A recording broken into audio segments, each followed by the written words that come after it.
A few words about the recent U.S. military escalation in the Middle East. Like all U.S. military actions, this one relies on a lie in order to give it the pretense of legitimacy.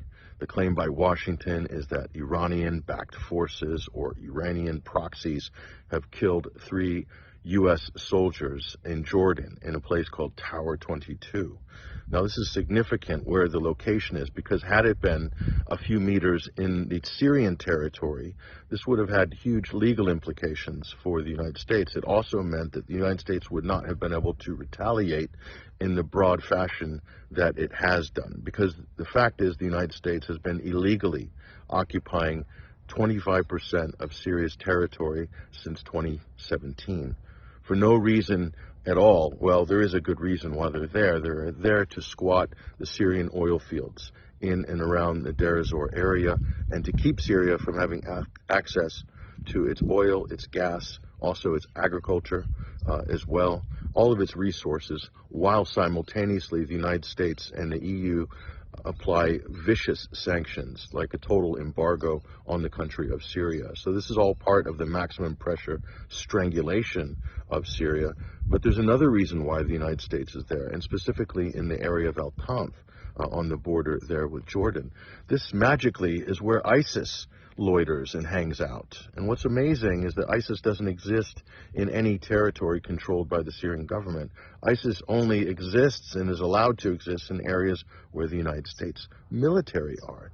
And if you look at after these U.S. attacks, all these cruise missiles, these salvos, the bombing that was done over the last 48 hours by the United States and its coalition of the willing, what's interesting is that ISIS took advantage of this and mounted attacks against Iraqi militias. Those resistance forces, these Iraqi resistance militias, these aren't just ragtag militias. These are part of the People's Mobilization Units, or the Hashd al-Shabi. These fall under the Iraqi Ministry of Defense. They were deputized during the rise of ISIS to fight ISIS. Those forces are there in the Iraqi and Syria border regions in order to protect the Iraqi people against the emergence of ISIS. And ISIS is still on the loose in these areas where the United States appears to be providing them some level of cover or level of protection. It's quite obvious after U.S. strikes against these Iraqi militia facilities that ISIS then took advantage of that. And the joke is, if ISIS had an air force, it would be the United States and Israel. And this, time and time again, we see examples of this. This happened many times in Syria during the height of the Dirty War over that period of 2012 into 2020. Okay, so this is beyond debate at this point. And by the way, the Iraqi parliament has passed multiple resolutions, made multiple statements condemning the U.S. presence in Iraq. Nobody wants them there in Iraq. Nobody wants them in Syria. The Syrian government never invited them. The United States flew in and occupied with their Kurdish militia proxies. Those are real proxies, the ones the United States are paying and developing there to create a breakaway state in northeastern Syria.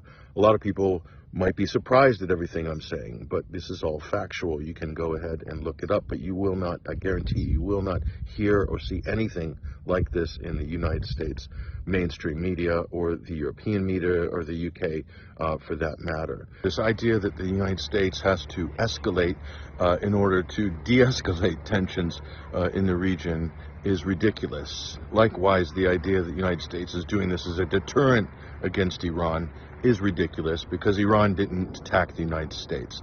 It's the Iraqi militias, the PMUs, it's the resistance in Syria and Iraq. You're not going to deter them. They are not Iran. They will continue to attack U.S. facilities because they don't want them there. The United States is illegal. They shouldn't be occupying Syria, and the Iraqis don't want them either. So Washington is totally tied up in knots, as usual, on this issue, and nobody within the Beltway knows what's going on in the Middle East anymore. It certainly doesn't look like they do. So why are these lies important? Because these lies paper over reality. And we see this time and time again. With Ukraine, the lie to justify the proxy war against Russia was that Russia was planning to take over the whole of Ukraine and then reestablish the Russian Empire in Eastern Europe. And because of that, it gave the green light for this massive, unprecedented arms buildup and proxy war in Ukraine. It was a lie. What it was designed to do, cover up the reality that NATO is the one who has been expanding. So in similar fashion, the other big lie here is that Iran is planning to take over the region and reestablish the Persian Empire. You laugh, but I hear people in Washington tell us this all the time. In similar fashion, the other lie is that Hamas intends to genocide all Jews in Palestine and Israel. This is another lie that's designed to cover up the reality, the proven, documented fact that Israel is intends to, and is executing an actual genocide in Gaza. So time and time again, you see these lies, one after another. And this latest one is that Iran has killed 3 U.S. servicemen. Americans are up in arms, demanding that the United States once again turn the Middle East into a glass crater. So a literal reboot of the neoconservative hysterics. Okay, the reality is this: the reason the United States are in those positions illegally in Syria and in Jordan and everywhere else in the region for that matter is because of the state of Israel. Israel requires the United States be there to weaken their neighbor to the north, Syria, but also to prevent any functional border between Syria and Iraq that can be used for trade or even for military assistance, of course, from Iran all the way to Lebanon. Okay, that is the reason. So let's not lie to ourselves. And by the way, the U.S. is stealing the oil in Syria. Donald Trump said it. We need to go take the oil. The United States went and took the oil, and they're still taking the oil. And they're using the funds from the stolen Syrian oil that should be going to heat homes in Syria while they're being embargoed, while people are starving in Syria. The United States steals that fuel and then sells it for cash and uses that cash for a slush fund, likely for black ops or something like this. It's probably been quite useful to have some cash that you don't have to get appropriations from Congress for. So that's the reality of the situation there. So let's just dispense with any pretenses here. ISIS is not there on its own. ISIS can only exist with a U.S. presence in the region. Okay, the U.S. has done nothing to eliminate ISIS. In fact, if you want to know the real truth of it, when ISIS rose out of nowhere in 2014, the ones who defeated ISIS on the ground in Iraq, okay, between 2014 and 2017, who did the heavy lifting on the ground, face-to-face combat, was the Iraqi PMUs, was the Hashd al-Shabi, and the Quds forces, led by Qasem Soleimani. They fought and they defeated ISIS. The United States did stuff in the air that is debatable how consequential it was.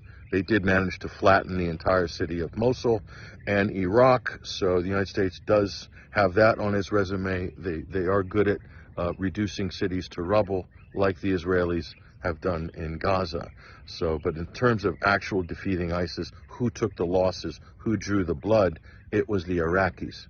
They fought this Western-backed and Gulf state-backed creation, this monstrosity known as the Islamic State of Iraq and Syria, or Iraq and Levant, or Iraq and Sham, whatever way you want to pronounce the acronym of ISIS. ISIS comes from Al-Qaeda. Al-Qaeda comes from, again, the United States and the British. So let's get our history straight when we're trying to see what's going on today and take the propaganda, wrap it up into a nice, neat little ball, and throw it into the bin, because that's about how useful all of this stuff coming out of the mainstream media conveyor belt of lies is to you in the real world.